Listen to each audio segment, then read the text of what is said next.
Alam ng coach siya. Anong ginagawa mo dito? Bibisita ko lang naman kuya ko. Upo ka muna. May tinatapos lang ako. Pala, kamusta ka naman? Ito, busy sa work. Buti naman at may oras ka para dumaan dito. Hindi ka pa rin talaga nagbago, ano? Naglunox ka pa rin. Ikaw, kamusta ka ba? Ito, buhay pa naman. Pala, magbisiklet. Yeah, Oo, yung asawa ko. sa dami ba naman ng babae, may makakalimutan ko ba yun? Sa talas ba naman ang memorya mo? Hindi mo maalala yung asawa ko? Nasa hospital siya ngayon. Na-expect ko nga na itong linggo, manganganak na siya.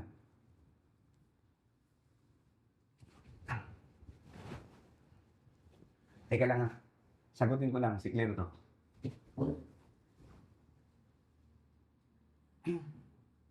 Ngayon ba?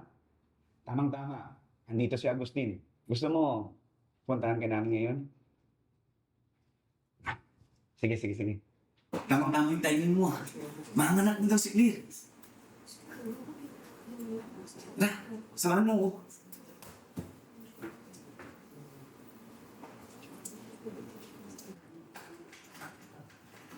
Pucha! Saan ka rin dito ah? Agustin! Tingnan mo nga to. Huwagin ko lang si Kuya Freddy yung janitor natin. Sige. Agustin, ano ba?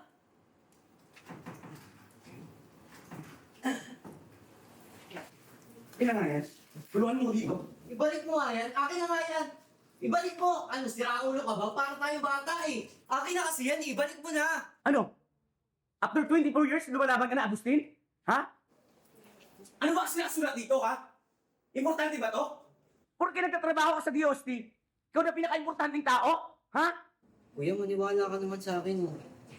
May dahilan lahat ng to.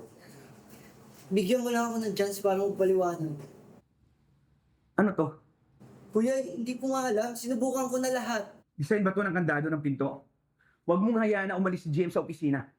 Ikaw ba may gawa nito, ha? Hindi ko gagawin yan. Hindi ako nakikiusap. Buksan mo yung pinto. Ngayon na! Hindi ka nga pwede umalis kasi mamamatay ka pag umalis ka sa opisinang to. Ano ba pinagsasabi mo? Ha? Pinagluloko mo ba ako? Kuya, gumawa ako ng time machine. Alam mo ba, 108 na beses mo itong inulit-ulit. Pero tuwing umaalis ka sa opisinang to, namamatay ka eh. Pinagtitripan mo ba ako, ha? Kuya, maniwala ka naman sa akin eh. Sinungaling ka. Akala mo dahil mas matalino ka, basta-basta mo maluloko. Baka si Agustin! Pangit si Agustin! Virgin pa rin si Agustin! O di ba? Alam ko lahat ng sasabihin mo kasi nga, 108 na beses na ito pa ulit-ulit. Ano naman gagawin ko dito sa opisina kung dito lang ako? Hindi ko nga alam, kuya eh. Basta ang alam ko, tuwing lumalabas ka, paulit-ulit kang namamatay. Unang araw sa car accident, pangalawa, hinold up tayo. Tapos sinaksak ka. Tapos pangatlong araw, pinangga tayo ng truck. Bawat ulit ko, namamatay ka. So kailangan na natin magstay dito ng umaga? Yan yung theory ko. Okay. Since hanggang umaga naman tayo dito, mas maganda siguro may tugtugan tayo, di ba? balak sa buhay.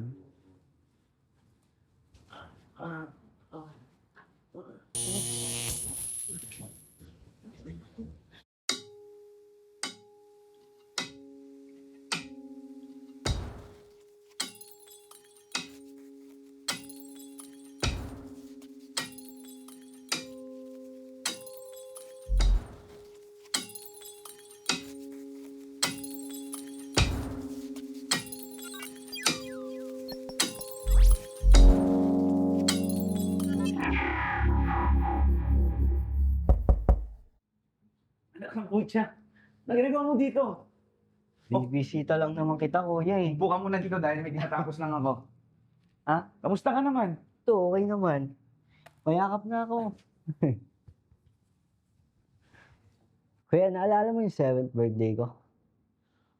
Oo naman. Nga pala. Ba't mo naman naisip yan? Ha? Wala lang. Naalala ko lang kasi naganda si mama nun, di ba? Fried chicken, pancit, tapos spaghetti. Tapos siya nag-set up lahat ng balloons. Ang sarap lang isipin. Tapos walang pumunta ng friends ko. Kasi nga, may abang nga daw ako. Mayabang ka naman talaga eh. Hindi Rodan. Aminado naman ako dun, kuya eh. Pero kuya, naalala ko, in-invite mo yung friends mo kasi nga wala kang pumunta sa friends ko. Naalala ko yun. Sobrang saya lang. Tapos naglalaro tayo ng baril-barilan. Kaya, dahil dun, sobrang tatatak na sa akin yung memories na yun. Ingat ka palagi ah. Aba. Teka lang ah. Ba't parang ang drama mo today ah? Wala. Namiss lang kita eh. Miss na kita. Gusto mo minsan magkape tayo? O kaya inuman na lang? Sige ba? Sabihan mo lang ako eh. Teka. May tumatawag. Ah, sikli. Hello. Punta ka namin dyan. Nga pala, kasama ko si Agustin.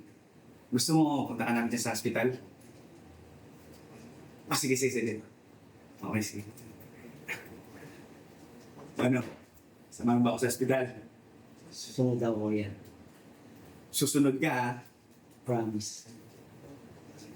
Sige na.